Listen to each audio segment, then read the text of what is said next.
con ese anuncio por parte de la Unión Europea de imponer aranceles a plataformas chinas de venta low cost, que todos conocen, se pueden decir nombres yo creo, porque todo el mundo las conoce, Shein, AliExpress, Temu. Virginia, cuéntanos.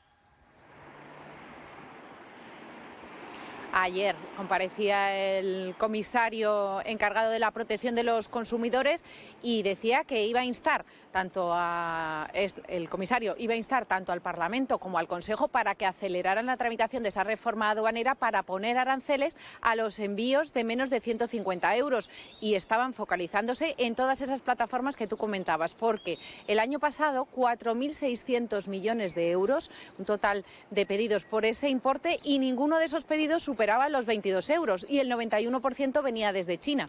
Entonces pide que se apliquen esos aranceles y además les insta a acelerar también la normativa que tiene que ver con reducir las emisiones y a poner en marcha un plan que sea sostenible y que sea común, que esté alineado con las prácticas europeas también en lo que se refiere, por ejemplo, a ropa.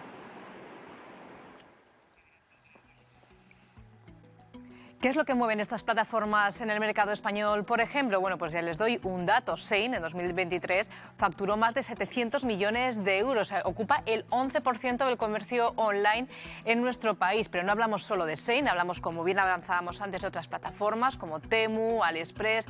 Bueno, pues sepan que el gasto medio por español en estas plataformas en el último trimestre del 2023 fue de 80 euros. Si hacemos un cálculo rápido, salen a unos 320 euros al año. ¿Y por qué? Bueno, pues la principal oferta, la principal ventaja que ofrecen estas plataformas es el precio. Hemos hecho un ejercicio, hemos buscado un vestido de gala para mujer que cumpla con unas características como que sea muy elegante, que lleve pedrería, y hemos encontrado este vestido. Algo así en una tienda de moda española costaría entre 500 y 3.000 euros, dependiendo de la marca. Es un abanico amplio, pero es que hemos encontrado este vestido en Shein por tan solo 30 euros. Está lo que ves y lo que te llega, pero un poco ya en tono de broma. Vamos a hablar con Víctor Fermosel, profesor de la EAE Business School. Hola Víctor, bienvenido. Bien hallado, muchas gracias. ¿Por qué en este momento se plantean estos aranceles? Precisamente de cuando tanto se está hablando de aranceles, pero por parte de un país tan poderoso como Estados Unidos, desde que Trump llegó al poder. Coincide, vamos. Coincide claramente, ¿no? Es claro que veníamos de una guerra comercial que ya entendíamos a través de las numerosas noticias que nos llegaban sobre los coches eléctricos y sobre todo desde que se produjo la crisis de los semiconductores, de los famosos chips, en los cuales ya en 2024 Europa y Estados Unidos hicieron un acuerdo para competir contra China en este aspecto. Bueno, pues llega por lo que estamos, ¿no? Se va recrudeciendo ese aspecto con la llegada de Donald Trump y se produce lo que podríamos denominar una guerra fría, ¿no? Una guerra fría arancelaria en este caso, ¿no?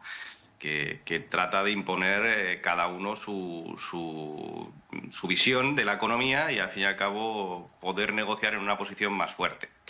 Realmente eso es lo que vemos todos, pero detrás de todo eso hay más. Lo que hay es un intento de geopolítica llevada al nivel extremo. Es decir, aquellos países que estén de acuerdo conmigo tendrán unos beneficios y quien no esté de acuerdo conmigo no. Recordemos que en el caso de Estados Unidos, en el caso de Europa, como bien apuntabais, es envíos de menos de 150 euros, pero en el caso de Estados Unidos, que existe el mismo arancel y eliminan la misma exención, es de 800 euros al cambio.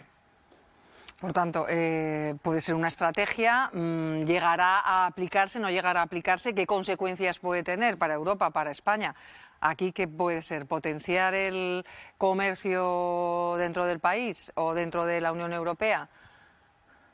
Bueno, esa es una de las medidas que pretende Donald Trump para Estados Unidos, pero en el caso de Europa es más complicado porque carecemos de lo que tienen ellos para poder ser tan competitivos, ¿no? Está claro que la estrategia es la que es negociar a lo Trump, ir a por lo más para luego quedarte con lo menos y posiblemente lo único que se llegue es a determinados acuerdos para no hacernos daño, ¿no? Está claro que nadie quiere hacerse daño, pero todo el mundo saca sus armas para hacer ver al contrario que está en una mejor posición negociadora. Europa resulta contradictorio, ¿no? Que siempre que ha sido un país políticamente seguidor de la FED respecto al Banco Central Europeo, normalmente, no tanto en los últimos años, pero sí que ha sido así, ahora parece que esta medida llega porque queremos luchar contra la competencia desleal, porque entendemos que estos productos son inseguros para el consumidor. No lo eran antes. Parece un poco extraño que justamente lleguen ahora a esa conclusión, ¿no? Y está claro que es por lo que es. Si bien Europa está dudando como un hijo, ¿no? Entre papá y mamá, ¿qué hago, ¿no? Y entonces lo que hace es que ese arancel afecta a todos, porque afecta a todo lo que viene de fuera de la Unión Europea. Es decir, va a afectar tanto a Estados Unidos como a China. Insisto, cuando uno no toma posiciones, pues lógicamente puede traer repercusiones, pero en este caso Europa está manteniendo una posición, o intenta mantener una posición neutra hasta que vea cómo se posicionan los dos gigantes, que son los que posiblemente lleguen a un acuerdo. Y una última cosa, Víctor, al final el consumidor es el pagano. Si en Estados Unidos, si suben aranceles, no solo lo van a pagar los países de su entorno, sino los propios estadounidenses, que ya se está haciendo un cálculo de lo que les puede costar esta decisión. Pues aquí ocurre lo mismo, si suben aranceles, suben precios, con lo cual menos oferta o más caro todo para el consumidor. Bueno, no se puede explicar de una manera más clara como lo has hecho, y efectivamente en España va a pasar lo mismo, como ha pasado con las 95 subidas de impuestos o de aranceles, tasas que hemos tenido. De hecho, la Unión Europea plantea una tasa más, que es la de supervisión de todos esos pequeños paquetes y que se tenga que pagar todavía un impuesto mayor, ¿no? Por lo mismo. Desde luego, el perjudicado siempre es el consumidor, ¿no? Y al final es quien va a pagar la factura de todos. Y insisto, de una manera, como siempre, velada, ¿no? Como ocurre siempre. No lo meterán en el producto, no lo meterán en gasto de transporte, no lo meterán, pero siempre tendremos el mismo problema. Bueno, por un lado, hay que también tener en cuenta que un país como España es de los que mejor relación comercial tienen con el gigante asiático. Y entonces esto, lógicamente, va a afectar en demasía. Recordemos que no hace mucho el primer ministro Xi estuvo en Gran Canaria viendo puertos y demás para todas sus operaciones. Pero por el otro lado, oye, resulta curioso lo que hablamos. Supuestamente, ahora que Estados Unidos requiere que Europa tenga una posición más centrada con él, pues amenaza de esta manera. Y yo me pregunto si Europa, cuando cerraban las jugueterías de nuestros barrios en las esquinas, la tienda de colchones, o etcétera, etcétera, no sabía que esto era peligroso, nocivo o que atentaba contra la libre competencia. Cuando podíamos comprar 10 camisetas por €1, o cuando en España, para poder seguir toda la reglamentación de la Unión Europea, solo se podrían comprar una camiseta por 10 euros, no estaba pasando todo esto. Vivimos una guerra fría geopolítica, económica, y que lógicamente al final nos costará dinero en los bolsillos. Pues Víctor Fermosel, muy claro ha sido. Gracias por habernos atendido. Lamento ser tan claro, pero es lo que toca. No, tiene que ser claro para que lo entendamos todos. Un saludo y gracias. Muchas gracias a vosotros. Buen día. Bueno, enseguida analizaremos esas prendas, que generalmente son prendas u otros objetos que también son cuestionados por su daño al medio ambiente. Pero antes, ojo con la relación con los chinos, Eva, que aquí en Aragón está yendo ahora muy bien. De hecho, cuando ya se plantearon esos aranceles para los coches eléctricos chinos, España dijo, oye, que yo no estoy por la labor. Bueno, y el ellos amenazaron se fue con poner aranceles también a la carne de cerdo y eso nos afectaba también a nosotros. Pues es ojo con lo que jugamos con las cosas del bolsillo. Y como está diciendo, pues al final es una guerra fría a nivel económico entre grandes potencias. Ya no sé si fría o muy caliente, porque la verdad es que cada día parece que esto sube de temperatura, ¿no? Yo esta mañana hablaba con el director ejecutivo de la Cámara Zaragoza, de Cámara de Comercio, que también me decía, a corto plazo a lo mejor no nos afecta, pero es que ojo a largo plazo, porque es que estamos dependiendo de dos economías muy potentes que están en esa guerra cruzada. Aquí tenemos a Trump que enseña los dientes y las uñas y el resto va detrás, y Europa, que es garantista, que es lenta en sus movimientos, en sus decisiones, pues da la sensación de que no acaba de tener una postura clara ahora mismo. Aragón es una comunidad exportadora, con lo cual dependemos de lo que pase en el mundo. Yo tengo la sensación de que se ha pasado la pantalla de la globalización y ahora estamos en esa pantalla del proteccionismo de cada país, incluso de cada continente, en el que cada uno mira su ombligo, se impone el individualismo, pero es que en Europa no tenemos fábricas. Bueno, eso también lo hemos visto en Europa dentro de diferentes opiniones, pero tenemos que estar unidos, si no, mal nos puede ir. Claro, efectivamente. Vamos a poner el foco en esos objetos, prendas baratos que nos llegan por estas plataformas. ¿De qué están hechos y por qué perjudican al medio ambiente, Blanca? Lo decías antes, nos llega un vestido de gala por 30 euros, pero ¿qué es lo que nos llega y sobre todo a costa de qué y de quiénes nos llega un vestido así, por poner un ejemplo, a ese precio? Bueno, se lo vamos a preguntar a Sara del Río, responsable de investigaciones de Greenpeace. Sara, buenos días. Hola, buenos días. ¿Qué hay detrás de un vestido de gala que cuesta tan solo 30 euros?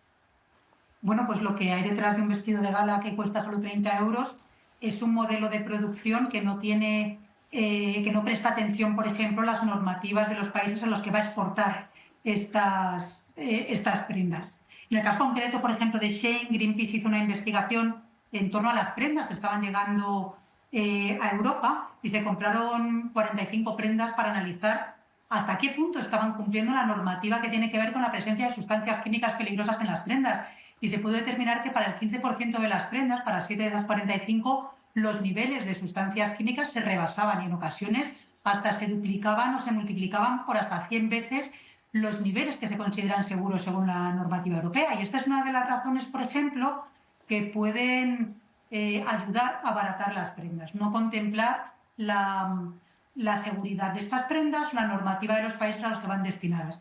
Si nos fijamos en las sustancias químicas, esto es una realidad, pero es que si nos fijamos en la normativa laboral, es exactamente igual. Muchas veces estas prendas están fabricadas en países asiáticos, en China, donde las condiciones laborales están relacionadas con 11 horas de trabajo diarias, 29 días al mes sin prácticamente vacaciones y con unos salarios pequeñísimos. Esto es el coste que tiene muchas veces, el coste o el precio tan bajo que tienen estas prendas. Sara, pero claro, si en Europa hay unos estándares de calidad, unas garantías, ¿no?, de lo que compramos aquí, porque lo estamos comprando aquí, debería cubrir cómo se está colando pues desde esos tóxicos en la ropa hasta, bueno, imagino que imitaciones, productos, juguetes para niños que no cumplen con la normativa, porque todo eso lo acabamos comprando desde aquí. No tenemos una protección aparentemente para comprar productos seguros. Por supuesto, es que el tema tiene que ver mucho con lo que estábamos hablando y es el volumen que hay de entradas en aduanas de paquetes, que además son paquetes de muy bajo precio y que por lo tanto no hay capacidad para controlar que la normativa se está cumpliendo. Y por eso sí que es cierto que se necesitaría un control más férreo para asegurar que estos envíos que se están realizando se hacen acorde a las normativas o a los niveles que establece la Unión Europea. Y ahora mismo es prácticamente imposible por el altísimo volumen que existe. ¿Qué es lo que ocurre? Que efectivamente este modelo ha rebasado todo lo que pensábamos desde la Unión Europea que podía pasar. De hecho, estábamos hablando de lo que era la moda rápida y ahora mismo ya se habla con Shein y con Temu de la moda ultra rápida. Y es algo que habría que parar y habría que controlar mucho más, lo que es prácticamente inaccesible. Lo que sí que tendríamos nosotros como consumidores europeos es saber que cuando estamos comprando tan barato estamos asumiendo unos costes, que son costes casi siempre en los países donde se produce o en los países donde van los residuos cuando acabamos de utilizar una prenda o ya no la queremos, pero también unos costes sanitarios, es decir, tenemos sustancias químicas en las prendas que compramos tan baratas que son, por un lado, pueden producir alergias, pero también son sustancias, algunas de ellas cancerígenas, tóxicas para la reproducción, que se acumulan en nuestros tejidos. Y esto es algo que la Unión Europea ha legislado para evitar en la medida de lo posible esta contaminación, pero que no se está cumpliendo con prendas que vienen de países, pues eso, donde se busca el recorte del precio a toda costa. O que incluso luego lavamos esas prendas y esos tóxicos van también al agua. Bueno, pues Sara del Río, responsable de investigaciones de Greenpeace, muchísimas gracias por la información y por atendernos.